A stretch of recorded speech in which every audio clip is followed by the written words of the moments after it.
Miguel Ángel Gago, profesor, buenos días. Buenos días, Asunción, qué gusto, ¿no? ¡Hombre! Estar de nuevo contigo y muy motivado y energizado por esto del carnaval de Canarias, ¿no?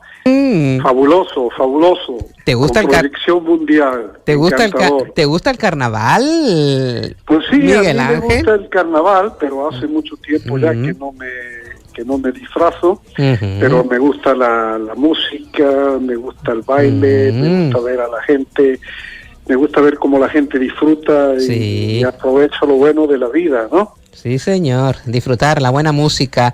Con la música nos entendemos todos, ¿verdad, amigo mío? Bueno, sí, a veces, sí. a veces sí, a veces no, pero casi siempre, creo yo, profesor. Sí, ahí por ahí nuestro amigo Jordi José. Sí, señor. Un científico y divulgador de neuromúsica, estaría feliz de estar ahí con nosotros y de escucharte. Nosotros encantados de escucharte a ti, de escucharle a él, de leer. Es verdad que hace tiempo que no hablamos, pero nada, ya buscaremos un huequito en breve para abordar otros temas, porque ustedes están imparables, amigo mío. De verdad que sí. Bueno, vamos a hablar, se lo comentaba a los oyentes al inicio del programa, de un artículo que has publicado recientemente, querido Miguel Ángel, de la cooperación y colaboración al éxito. Una reflexión sobre la novedosa perspectiva de la neurociencia del logro.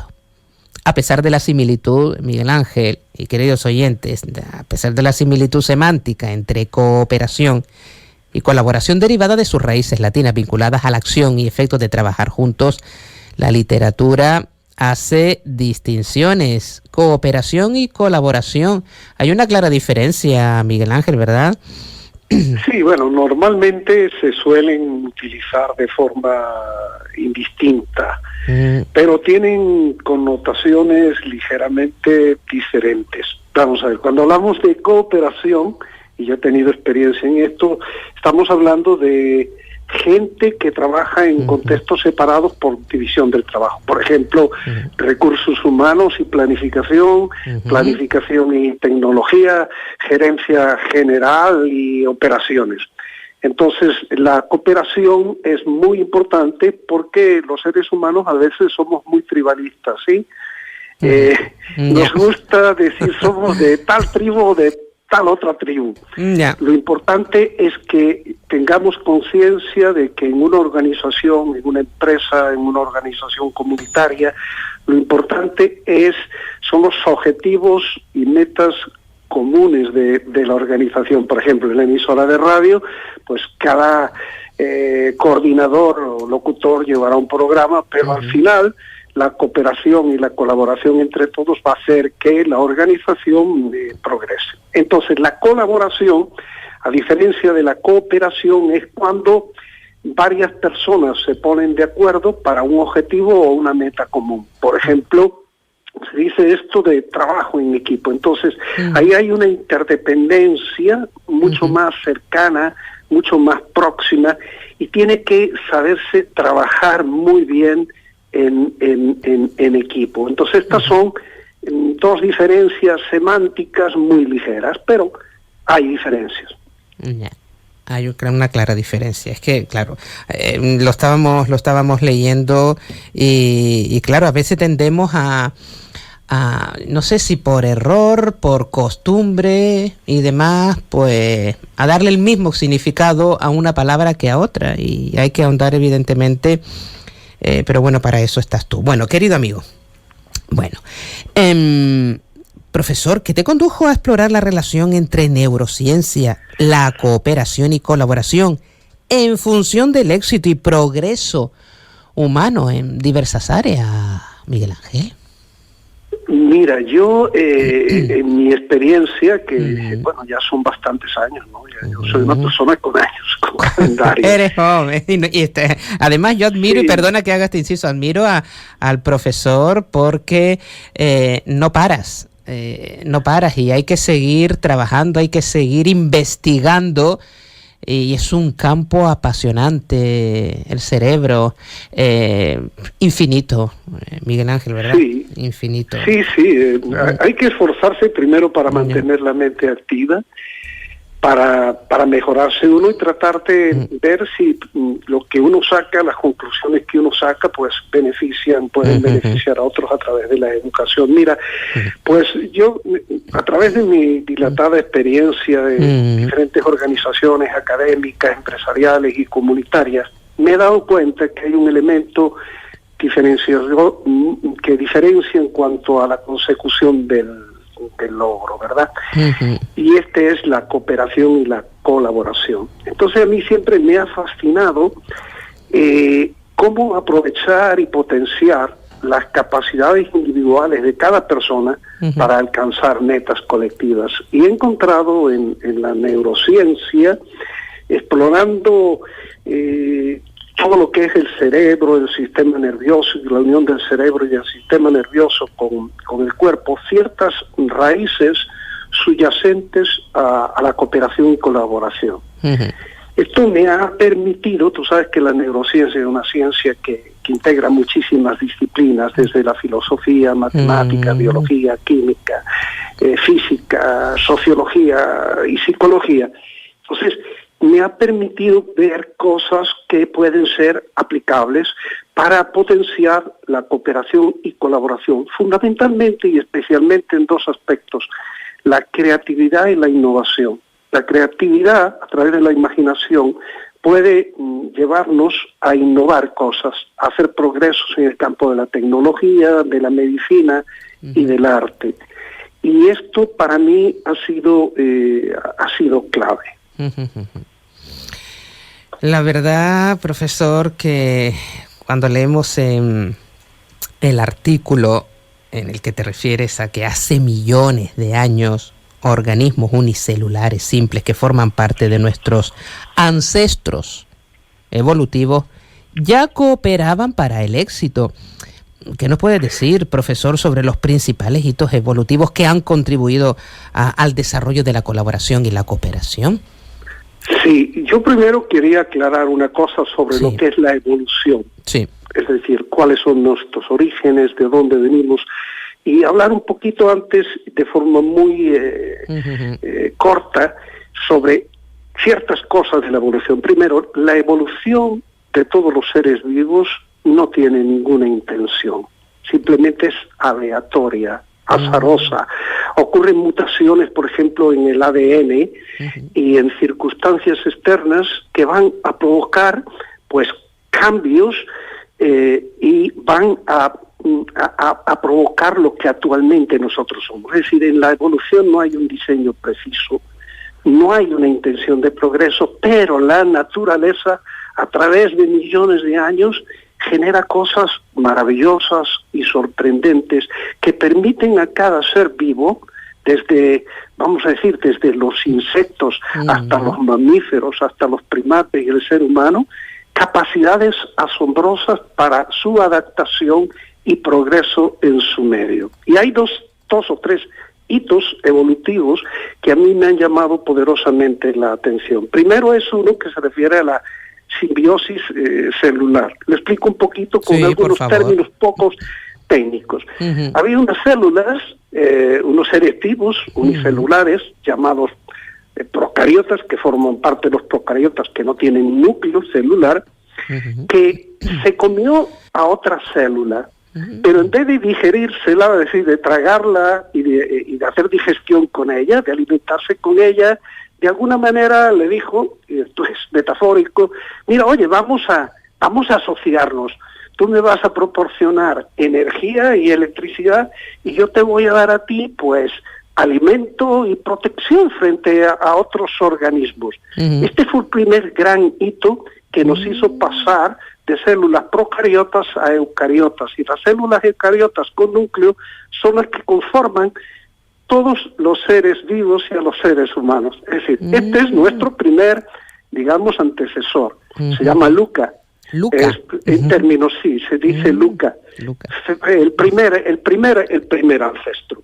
Luego después a mí me llamó poderosamente la atención haberme encontrado con unos organismos unicelulares que dijeron, también esto es metafórico, oye, mira, vamos a asociarnos. Estos organismos eran los llamados coanoflagelados, porque tenían un flagelo para desplazarse, y entendieron que asociándose, unos, por ejemplo, desarrollando actividades de alimentación y otros de la defensa, eran mucho más eficaces. Es decir, ya organismos unicelulares encontraron que la cooperación era súper necesaria para el progreso y para el bienestar de ellos.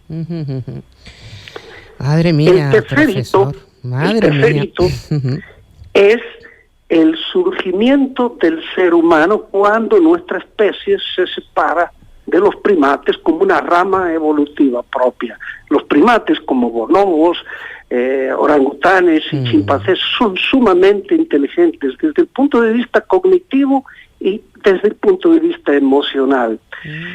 Simplemente nos diferenciamos de ellos, yo pienso, en un grado que nos permite hacer más cosas y mejores cosas en nuestro contexto, en nuestro entorno. Quizá te preguntes, Asunción, ¿qué es lo que nos diferencia a nosotros de estos animales tan inteligentes? Sí, pues sí, profesor, sí. ¿Cuál es esa diferencia? Pues mira, hay un punto... Porque tenemos que aprender mucho de ellos.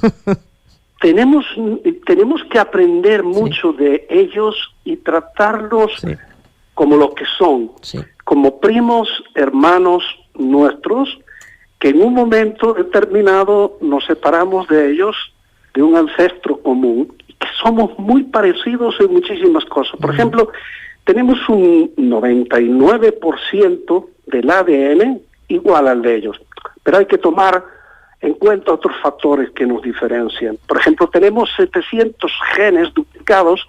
Un gen duplicado es un gen que ha copiado solamente una parte de otro gen, que ellos no tienen. Y tenemos 86 que compartimos con ellos. Eso nos hace ligeramente diferentes. Pero hubo un momento cuando nos separamos como rama evolutiva y en el transcurso de los años, que unos genes muy especiales nos hicieron desarrollar una parte de nuestro cerebro que se llama córtex prefrontal, porque está detrás de la frente, que está relacionado con unas funciones que son muy afines a la cooperación y a la colaboración. Se llaman funciones ejecutivas. Estas funciones ejecutivas, Asunción, tienen mucho que ver con nuestras capacidades para el progreso creativo, para la innovación y para el logro. ¿Cuáles son? Mira, son la autoconciencia, el darnos cuenta del papel que desempeñamos en el mundo, preguntarnos de dónde venimos, dónde estamos y a dónde vamos, nuestra capacidad de atención y de concentración, nuestra capacidad de planificación, nuestra capacidad de regular nuestros impulsos emocionales, nuestra capacidad de discernir moralmente, nuestra capacidad de análisis lógico, nuestra capacidad, por ejemplo, de resolución de problemas y de toma de decisiones analizando riesgos, nuestra capacidad creativa y nuestra capacidad de imaginación, Asunción. Esto es muy importante. ¿Qué piensas al respecto? ¿Qué pienso? Bueno, de verdad, es que estamos escuchando esta exposición, profesor, que realiza, y la verdad que hemos conseguido grandes logros, como decías hace un ratito, ¿no? Pero en relación a lo que nos diferencia, yo creo que no hay una clara diferencia, ¿no? Hay una similitud tan grande con ellos, no sé si me entiende. Sí, claro. Hay una similitud tan grande con ellos, y me asombra, ¿no? Cuando escuchamos definiciones de este tipo, y sobre todo lo que acabas de exponer hace un ratito, ¿no? Estos hitos evolutivos. Tenemos tanto que aprender y leer e informarnos en relación a este apasionado mundo del cerebro humano, querido profesor. Claro, ¿verdad? Claro. Pero mira tú, es una diferencia de grado, ¿eh? Porque ellos pueden, inclusive, imagínate, yo me he encontrado anécdotas de gorilas, por ejemplo, que utilizan una vara para medir la profundidad de un río y poder pasar, no ahogarse. Por ejemplo, tenemos chimpancés que utilizan palitos para sacar termitas, estos insectos y son poder muy precavidos. alimentarse. Son muy precavidos. No. Son muy precavidos. Pero fíjate tú, tenemos mucho que aprender, por ejemplo, de las hormigas y de las abejas, y respetar mucho al reino animal, porque como tú dices, somos muy similares, no solamente que somos similares, es que todos venimos de un ancestro común. ¿Y por qué no precisamente ahí cometemos un error? Porque hablamos de similitud y hablamos también en muchísimas ocasiones de un desprecio, ¿no? Hacia esa raza, hacia los animales, de verdad. Bueno, ¿qué te voy a decir, profesor, que no sepas? Por eso me indigna también a veces ese desprecio que se hace a esos seres vivos. Cuando es cierto, y tenemos que tener conciencia de que nosotros somos animales. Que somos animales. No nos gusta decirlo, pero nosotros somos animales, somos primates, muy, muy, muy parecidos a otros primates. Pero hay un aspecto nuestro, que es que dentro de este gran progreso que hemos tenido individualmente y colectivamente, y que nos lleva, por ejemplo, ahora a la IA, a querer viajar a Marte, de nuevo a ir a la Luna, a avances médicos impresionantes, como tú dices, tenemos que respetar a las otras especies. Claro. El 99.9 de las especies han desaparecido. Claro. Y la nuestra en algún momento va a desaparecer. Por suerte es posible que de repente podamos ramificarnos en otras especies, pero el respeto a los demás y a las otras especies es básico para tener un planeta más, digamos, más sano, más saludable. Eso sería el cuarto hito, profesor. Eso sería un cuarto hito, francamente, porque nos queda mucho. Ojalá y consiguiéramos eso. Continúa, sí, disculpa. Yo creo que sí, pero uno de los problemas que tenemos los seres humanos dentro de esta inteligencia tan desarrollada y tan propia a la adaptación a nuestro entorno es el del ego. Este es el problema más grande que yo me he encontrado. Cómo la gente debe tomar conciencia para trabajar juntos. Y esto es difícil de conseguir. Muy difícil. Pero es muy difícil de conseguir porque viene lo de la competencia y yo quiero ser mejor y quiero imponer mis ideas. Y, por ejemplo, en las empresas y en las organizaciones es necesario saber liderar para integrar, para que haya cooperación y para que haya colaboración. Y esto es difícil, pero no es imposible. Se logra y se logra muchas veces y es la fuente del progreso de casi todas las investigaciones en tecnología, en medicina, en el desarrollo del arte. Y hay, ¿sabes?, presentación, hay estrategias formativas que son adecuadas para esto. Porque la fama, el éxito, se conseguiría y se consigue también con un buen equipo, un equipo que coopera, un equipo coordinado, un equipo que colabora, pero se necesita la figura del líder. Y si no ya hay un buen líder, y de esto hemos hablado en infinidad de ocasiones, profesor, y seguiremos hablando de ello. Pero es verdad, si hubiese un buen líder, las cosas funcionarían de otra manera, ¿no cree? Sí, lo difícil a veces es que los seres humanos, es decir, desde que nacemos, estamos formados de determinada manera, tenemos diferentes experiencias y tal, y cambiar el chip es difícil. Yo normalmente siempre digo que la formación debe de partir de arriba hacia abajo, porque si tú comienzas a formar de abajo hacia arriba y los de arriba no tienen esa amplitud de visión para liderar, para la cooperación y la colaboración, sino que quieren imponer, entonces se está mal. Yo digo siempre, vamos a formar desde arriba hacia abajo. Y cuando digo de arriba hacia abajo no me refiero a jerarquía, ¿no? Sino a aquellos que tienen la obligación de dirigir para metas más amplias, ¿verdad? Y hay estrategias para esto, hay estrategias formativas. Mira, yo considero en el artículo algunas de ellas. Una es formar en hábitos saludables. ¿Por qué? Fíjate tú, la importancia de cómo nos alimentamos, cómo hacemos ejercicio, cómo descansamos, cómo nos recuperamos entre actividades es clave para la salud. Y sin salud no hay nada. Indudablemente. Sin salud, sin una base saludable no tienes nada. Y a veces las organizaciones lo descuidan. No dedican parte de sus recursos a la formación en salud para que la gente sea saludable y pueda estar bien. Y hablo tanto de salud física como salud mental, ¿eh? Sí, ambas. Sí. Incluso a día de hoy se está hablando muchísimo de la salud mental. De hecho, hace algunas semanas hablábamos con un psicólogo, estuvimos hablando también con una enfermera de la unidad del sueño también. Y claro, y todo eso deriva en una escasa salud mental. Los malos hábitos, de verdad, no los cuidamos. Y hay muchísima gente, profesor, y tú lo sabes perfectamente, que se está quedando por el camino. Y gente joven.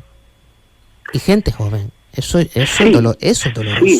Sí, porque detrás de todo esto debe de haber un cambio a nivel organizacional.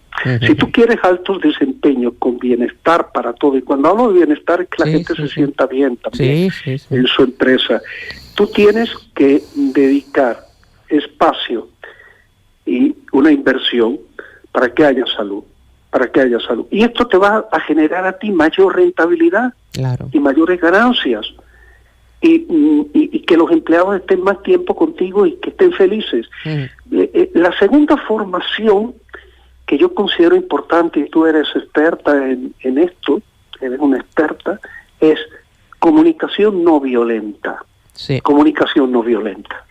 ¿Cómo nos debemos comunicar sin agredir? Siendo próximos y humanos y empáticos, porque la gente se siente bien cuando tú no la agredes, cuando tú la tratas bien. ¿Qué te parece? Fíjate, acabas de decir una cosa y me vienen a la mente los políticos. Sí. En las tribunas. Sí. Comunicando de una manera un tanto violenta. Ahí estamos asistiendo a unos discursos a día de hoy, a unas situaciones, a una falta de respeto, y eso lo está viendo millones de personas. Por lo tanto, profesor, hay que hacer hincapié en esto de la comunicación no violenta. ¿Qué se consigue con la comunicación violenta? Absolutamente nada, no puedes comunicar. Más violencia. Se consigue más violencia. Y lo estamos viendo todos los días, profesor. Todos los días lo estamos viendo. En entrevistas, en discursos, en el Congreso, en la calle. Es triste, en la calle. En la calle. Pero fíjate que yo escribí un artículo hace un tiempo, dirigido precisamente a esto, a estos foros políticos donde se agreden, se insultan, inclusive con lenguaje. Perdóname, voy a utilizar una palabra, es barrio bajera. Barrio bajera. Cuando me refiero a barrio, me refiero a zonas geográficas donde vive gente, pero cuando digo barrio bajera, es como aquello que se producía, yo no sé, en épocas pasadas, de gente que llevaba las navajas escondidas para herir. Entonces el lenguaje puede ser un arma maligna. Y cuando tú utilizas palabras que son insultos, y cuando vienen de gente que dicen que son líderes, porque a veces el voto no hace líderes. El líder puede hacer votos, pero gente que se agrede en los más altos niveles, como pueden ser las cortes, los congresos, los parlamentos. ¿A dónde vamos? ¿Qué mensaje le transmitimos a la juventud? ¿Cómo podemos depositar nosotros nuestra confianza en personas que lo único que hacen, pues eso, agredirse verbalmente de una manera, pues ya lo hemos dicho, violenta? Caramba. Entonces, enseñar comunicación no violenta con respecto a la humanidad, esto es muy importante en todos los espacios y en todas las áreas. Después pienso yo que hay unas actividades de formación sobre creatividad e innovación que son súper necesarias. Es decir, cómo pensar lateralmente, no solamente de forma analítica y lógica, sino pensar en función a generar cosas nuevas. Y esto debe de comenzar desde la más tierna infancia, porque los niños son muy imaginativos. Ellos constantemente están hablando con amigos ficticios, están haciendo juegos con otros que ellos se imaginan. Entonces, en algún momento hacemos que esto se pierda porque queremos que sean más lógicos y más analíticos y menos intuitivos. Entonces, tenemos que promover ese espíritu, yo lo pongo entre comillas, de los niños. Ese espíritu infantil de saber imaginar, de escaparte un poco de esas cosas que te aprietan para no crear, para decir lo que dicen los demás. Para mí esto es importante. Hay otra actividad de formación que quisiera dialogar contigo al respecto, que es la de la fortaleza mental. Es decir, tratar de combatir el estrés y la resiliencia.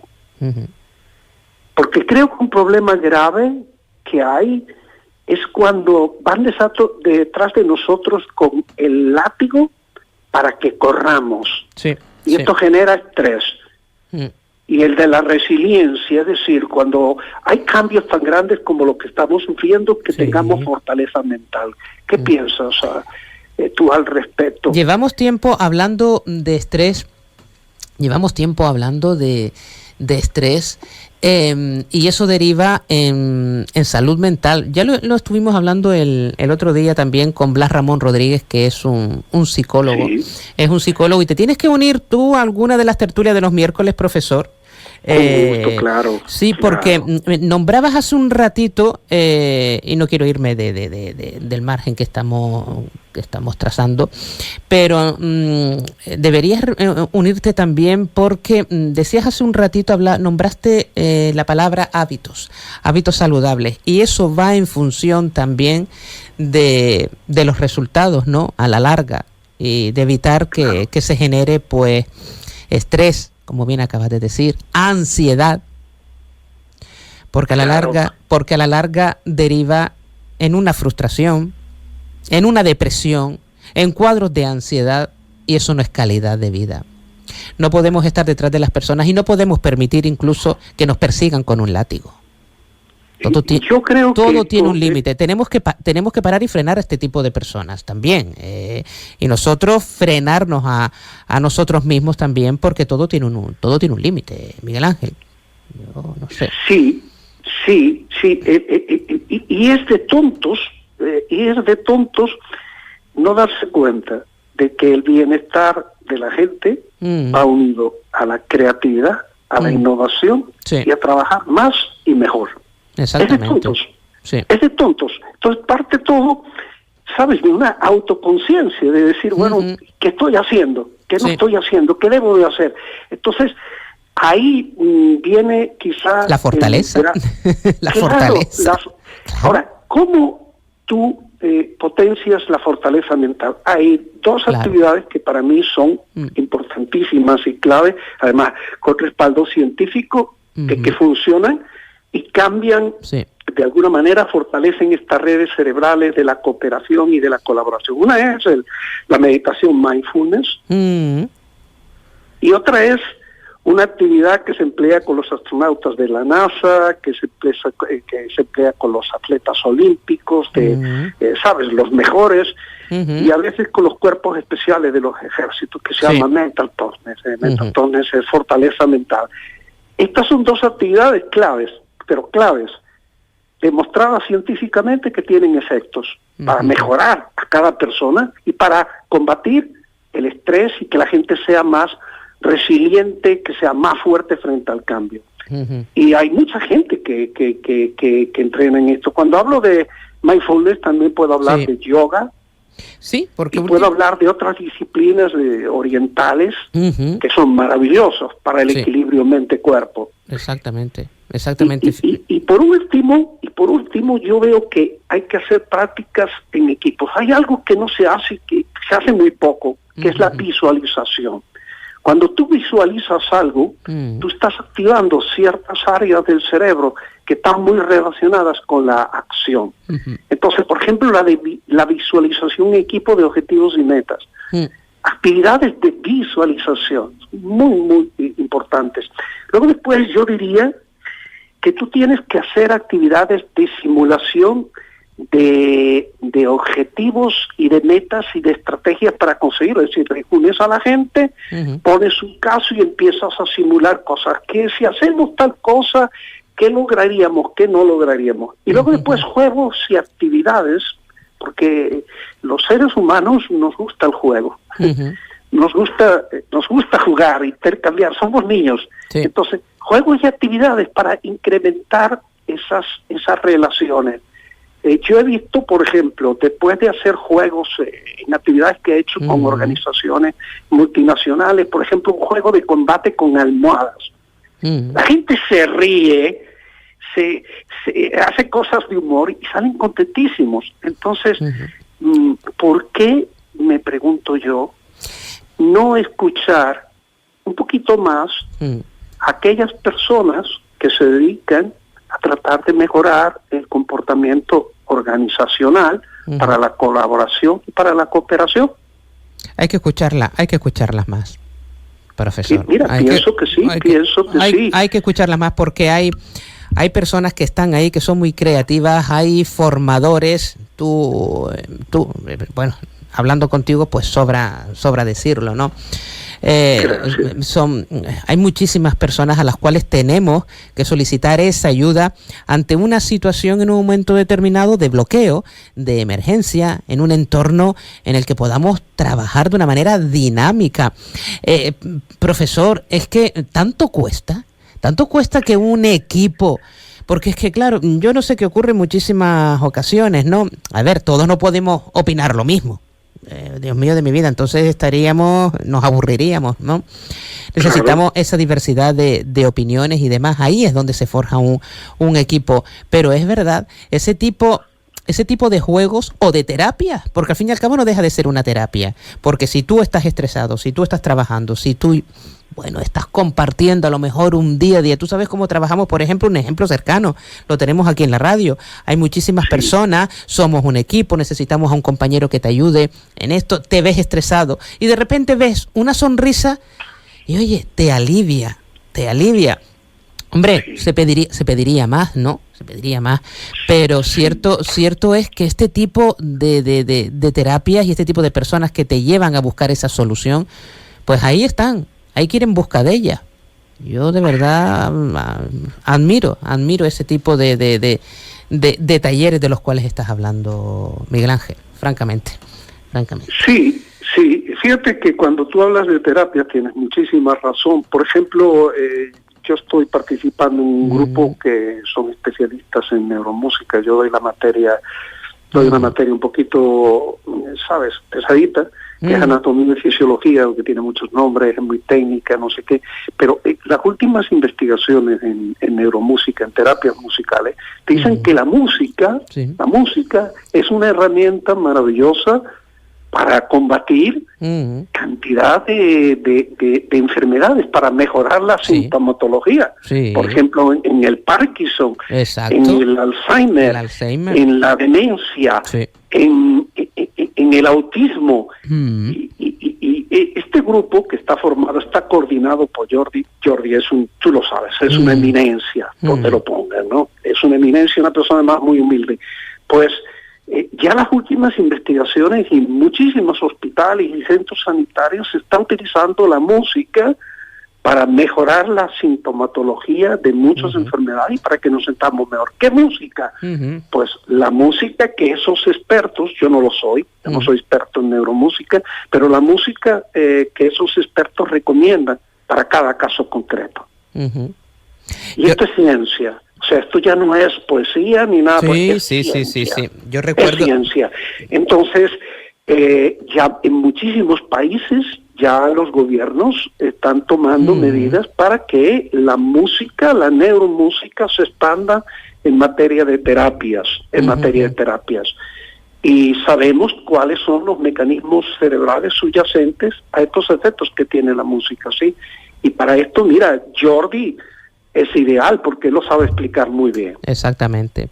Yo recuerdo que en una de las charlas que mantuvimos con él cuando vino a Gran Canaria a presentar su libro, lo dijo. Yo en un momento determinado me veía bloqueado, salía a la calle a caminar, a pasear por la naturaleza, ponía música con los auriculares y empezaban a surgir ideas.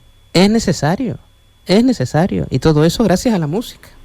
Gracias a la música, porque a veces estamos tan estresados, estamos tan bloqueados, profesor, que la música mansa las fieras, y nunca mejor dicho, hace que nos despejemos, hace también, ¿o no? Hace que nos despejemos y que bueno, que nos volvamos más creativos, que surjan ideas. Y bendita la música, profesor, bendita la música. Mira, y no solamente escuchar música, tocar instrumentos. También. Eso cambia el cerebro completamente. Los niños que aprenden música son mucho más inteligentes, mucho más creativos, mucho más innovadores, saben trabajar mucho mejor en equipo. Entonces, se debe fomentar la música, yo diría inclusive como una materia obligatoria. Obligatoria. Sí, señor. Obligatoria, porque nos dice que los otros países desarrollados la obligan a estudiar música y se dan cuenta de los efectos beneficiosos de la música, ¿sí? Exactamente. Yo creo que deberíamos poner más música en el Congreso. Sí.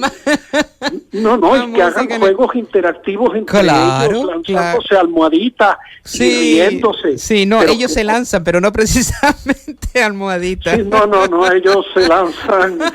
Tengo una palabra, pero no la voy a decir. No. No la voy a decir porque entonces estaría... Ay, qué bueno. Cosas, ¿no? Ay, qué bueno. Oye, profesor, no tenemos tiempo, tiempo para más, pero... contacto contigo en breve, ahora después de carnavales, y te vienes un miércoles a la otra mañana a las tertulias Entre Iguales, con el amigo, con el amigo Mendizábal, el profe, también el otro profe. Persona increíble. Con Clodovaldo González, Juanma Betancor, Carmen Vecino, Maite Martín, bueno, todos un día, una semana uno, otra semana otros, pero Gregorio Viera también, porque este tipo de temas, y sobre todo al nombrar la salud mental, al hablar de música y al hablar de hábitos saludables, es una cosa que llevamos abordando en muchos debates durante varias semanas, profesor, pero sí me gustaría tenerte y hablar de la música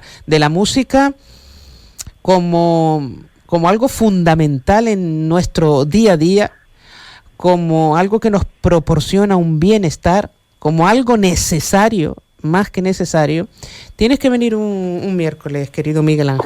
Con mucho gusto. Pero te vienes aquí a los estudios y te damos un abrazo, porque los abrazos también reconfortan y hacen que el estrés desaparezca en muchas ocasiones, amigo. Y darte un abrazo a ti y la expresión que voy a decir es muy rico, ¿eh? Es muy rico. Es muy rico. Ay, profesor Miguel Ángel Gago, nos vamos con música porque estamos en carnavales y evidentemente lo de la bilirrubina te lo dedico el amigo Juan Luis Guerra. Caramba.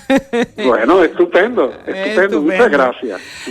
Miguel Ángel Gago, gracias, profesor, por este ratito, por aclararnos muchísimas dudas, incluso por abordar más cosas al margen también de esta colaboración y esta cooperación. Cuídate mucho y gracias por estar siempre, de verdad, agradecido infinitamente, y te vemos en breve en la tertulia Entre Iguales, ¿de acuerdo? Claro que sí. Un abrazo. Un abrazo, amigo mío. Gracias.